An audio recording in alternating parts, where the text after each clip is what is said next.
Hello, good evening, students. In last online session, I think we have talked about a blind spot where it occurs. I already told you it occurs at the junction of a retina and a nerve connection nerve system जो होता है और retina वो दोनों जहाँ पे मिलते हैं वहाँ पे कोई भी टाइप के सेल्स नहीं रहते जो आइडेंटिफाई कर सके। तो वहाँ पे वी केम टू नो कि there is a blind spot और उससे रिलेटेड एक एक्टिविटी भी हमने की थी।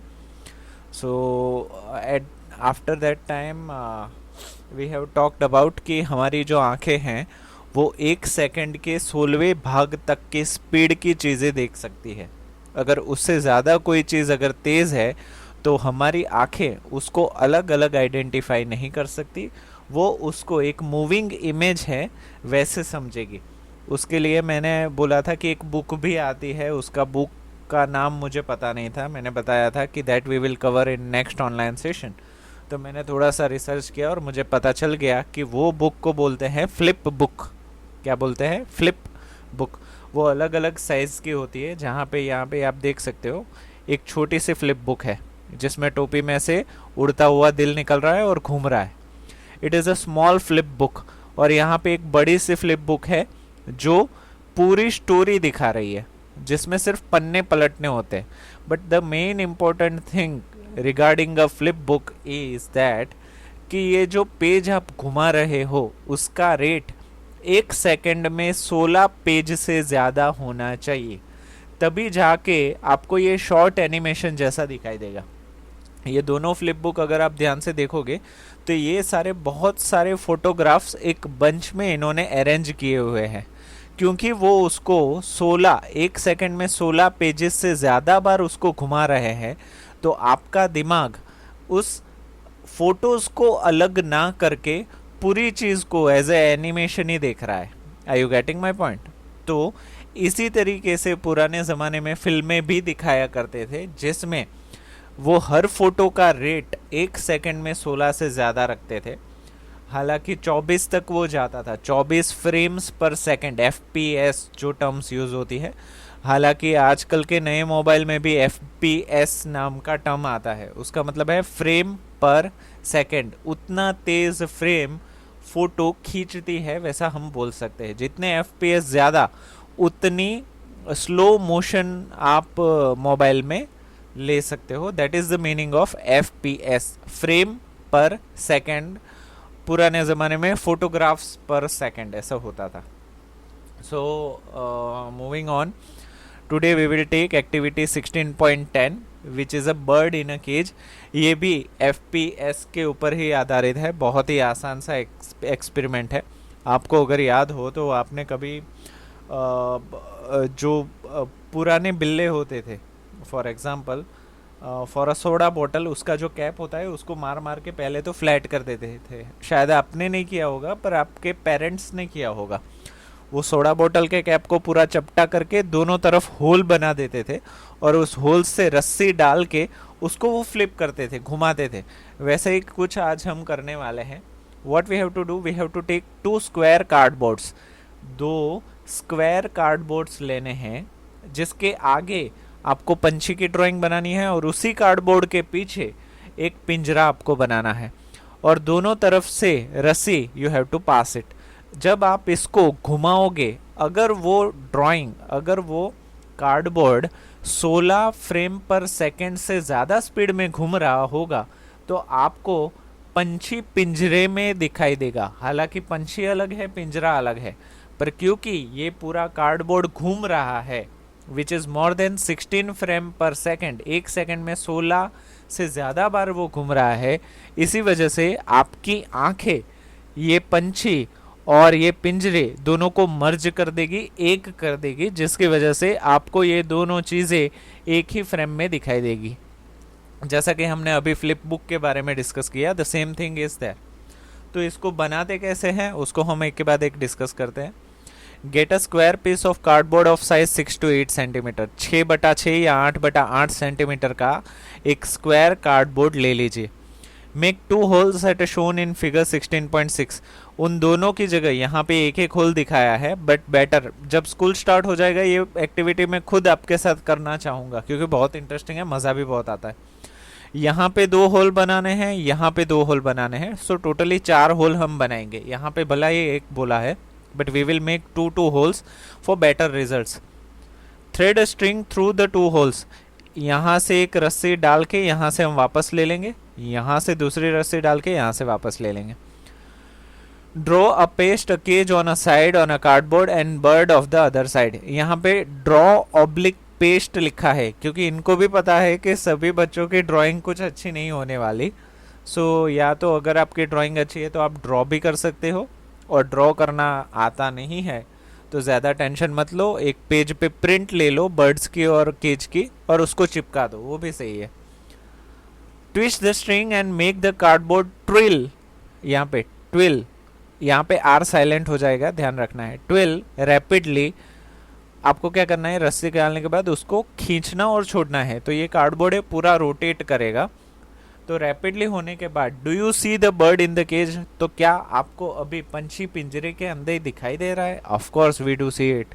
और ऐसा क्यों हो रहा है आप ही बताइए, क्योंकि ये जो ट्विल हो रहा है वो मोर देन 16 फ्रेम पर सेकेंड से ज़्यादा स्पीड पे हो रहा है।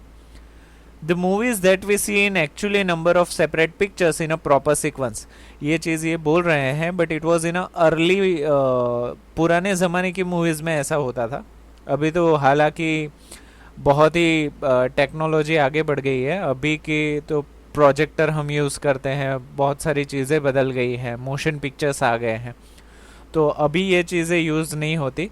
पर हालांकि ओल्डन टाइम्स में आपके पेरेंट्स के वक्त या मेरे पेरेंट्स के वक्त फ्रेम पर सेकंड का कॉन्सेप्ट चलता था, जो अभी हमने कार्डबोर्ड, अरे सॉरी, फ्लिप बुक के बारे में देखा। The same concept was used for showing movies, picture दिखाने के लिए वो यूज होता था।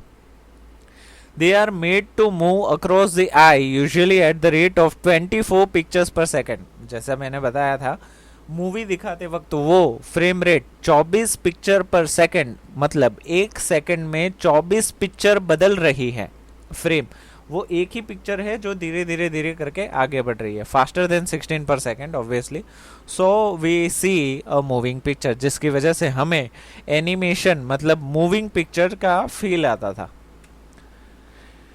Nature has provided eyes with the eyelids to prevent any object. यहाँ पे ये एक्टिविटी खत्म हो जा रही है, सो ऐसा मत समझना कि यहाँ से कंटिन्यूएशन है, यहाँ से अलग ही बात चल रही है। Nature has provided eyes with eyelids to prevent any object from entering into the eye. ये जो आपकी आंखें को बंद करता है और खोलता है ना, ये इसको आप बोलेंगे आईलिड्स। आईलिड जो आंखों को बंद या खोलता है, जिसकी वजह से आंखों का प्रिवेंशन मतलब रक्षण भी हो सकता है। Eyelids also shut out light when not required. Eyelid की वजह से ही हम बहुत सारी रोशनी हो तो अपने आप आंख बंद हो जाती है। हालांकि आपने एक्सपीरियंस भी किया होगा कि कभी कभी बहुत तेज़ बिजली हुई तो ऑटोमेटिकली आपकी आंख बंद हो जाएगी, या फिर वेल्डिंग मशीन के पास आप चले गए और वो वेल्डिंग कर रहा है तो अचानक से आपकी आंख बंद हो जाएगी। यस और नो? यस। और कभी किसी ने आपको डरा दिया तो भी आंखें बंद हो जाती है। यस और no? Yes. Eye is such a wonderful instrument. यहाँ पे इंस्ट्रूमेंट वर्ड इन्होंने यूज़ किया है, सही है, बट इसकी जगह पे हम ऑर्गन भी यूज़ करें तो बेटर है, क्योंकि आंख है ना वो ऑर्गन है, बॉडी पार्ट है, तो ऑर्गन वर्ड ज़्यादा सही रहेगा। आई इज सच अ वंडरफुल, बहुत ही अद्भुत ऑर्गन मतलब बॉडी पार्ट है, that it can clearly see distant object as well as a objects nearby, कि जिसकी वजह से बहुत दूर रहने वाला ऑब्जेक्ट भी वो आसानी से देख सकता है, एज वेल एज बहुत नज़दीक वाला भी देख सकता है। आप खुद ही सोचो, आप चांद भी देख सकते हो और आप अपने चश्मे के बैठे हो, चश्मे के अगर चश्मे पहनते हो तो उसके ऊपर कुछ मच्छर वगैरह बैठा है तो वो भी देख सकते हो। तो हमारी इतनी छोटी आँख बहुत दूर वाला डिस्टेंस भी देख सकती है, जबकि बहुत नज़दीक वाला भी। The minimum distance at which the eye can see object distinctly varies with age. कितने नज़दीक या कितने दूर तक हमारी आंख देख पाएगी वो उम्र दर उम्र बदलता जाता है। फॉर एग्जाम्पल अगर न्यू बॉर्न बेबी है जो अभी पैदा हुआ है, 1 या 2 दिन हुए हैं, तो अकॉर्डिंग टू मेडिकल कि वो छोटी स्केल जो होती है आपकी प्लास्टिक की, उतना ही डिस्टेंस देख सकता है, उससे दूर का नहीं देख सकता। फिर वो जैसे जैसे महीने दर महीने बड़ा होता जाता है, तब वो धीरे धीरे उसकी आई साइट की लेंथ बढ़ती जाती है, ज़्यादा दूर तक देख पाता है। एक सर्वे तो ये भी बताता है कि एक बच्चा अपनी माँ को अपनी आंखों से तीसरे महीने के बाद देख पाता है। ऐसा है। The most comfortable distance at which, हाँ, the most comfortable distance at which one can read with normal eye is about 25 centimetre. हर किसी के लिए, ऑलमोस्ट सभी के लिए आराम से बिना आंख को तकलीफ दिए पढ़ने वाला डिस्टेंस 25 सेंटीमीटर है। अगर आप बुक पढ़ रहे हो जो लाइट एमिट नहीं करता, यहाँ पे ध्यान रखने वाली चीज़ ये है, क्योंकि लाइट एमिट कर रहा है, जिसको हम ल्यूमिनियस ऑब्जेक्ट बोलते हैं, जो खुद ब खुद लाइट प्रोड्यूस करता है, वैसे ऑब्जेक्ट से ये दूरी बढ़ जाती है, समझ रहे हो। और जो रोशनी नहीं प्रोड्यूस करता, तो वो 25 सेंटीमीटर रखा तो कंफर्टेबली आप उसको देख सकते हो। Some persons can see objects close to them clearly but can not see distance object so clearly.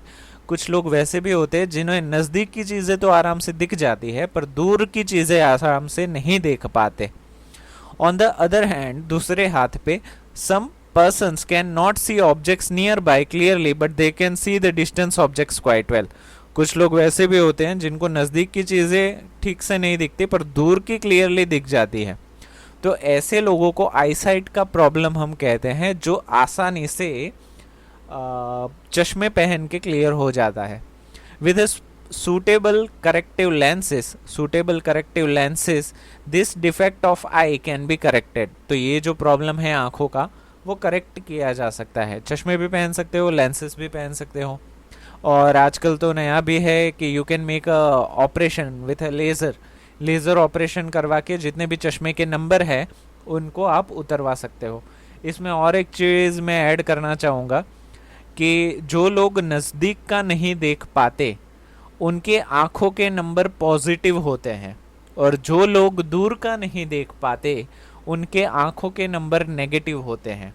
और कुछ कुछ लोग वैसे भी होते हैं जिनकी एक आँख दूर नहीं देख पाती, एक आँख नज़दीक नहीं देख पाती, तो उनके चश्मे का नंबर राइट वाला होगा प्लस, या लेफ्ट वाला होगा माइनस, या लेफ्ट वाला होगा प्लस, राइट वाला होगा माइनस, ऐसा भी हो सकता है। तो अगर कोई आपको बताए कि मेरे आँखों का नंबर नेगेटिव है, उसका मतलब आप उससे समझ सकते हो कि वो दूर की चीज़ें नहीं देख पाता। जितना नंबर बढ़ा उतना ज़्यादा तक दूर वो नहीं देख सकता, वैसा मतलब हम निकाल सकते हैं। Sometimes particularly in old age eyesight becomes foggy. I think इस चीज़ की बात हमने की थी जब मैं आँखों के बारे में समझा रहा था कि एक उम्र के बाद आपकी आईसाइट बिकम्स फॉगी, मतलब आपको धुंधला दिखाई देने लगता है। It is due to the eye lens becoming cloudy. इसका मतलब है क्यों होता है, due to, because of eye lens जो होता है वो क्लाउडी, जिसको मोतियाबिंद का नाम मैंने दिया मैंने तो नहीं था, it is a medical term, कि जिसकी वजह से आपको दिखना कम हो जाता है या धुंधला दिखाई देता है।